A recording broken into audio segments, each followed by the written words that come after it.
बूढ़ा घड़ीसाज हर दिन सूरज ढलते ही अपनी दुकान बंद कर देता था, सिवाय एक दिन के।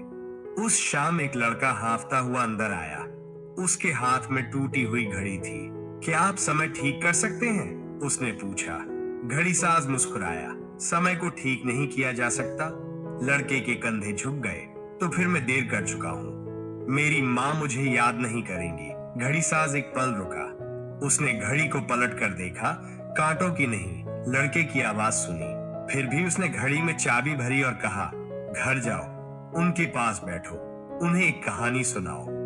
लेकिन घड़ी सिर्फ धातु है, वो धीरे से बोला। लम्हे ज्यादा बोलते हैं। अगले दिन लड़का मुस्कुराता हुआ लौटा। उन्हें मेरी हंसी याद आ गई। घड़ीसाज ने सिर हिलाया और आखिरकार अपनी दुकान बंद कर दी। क्योंकि कभी कभी समय आगे नहीं बढ़ता, कभी कभी वो इंतजार करता है।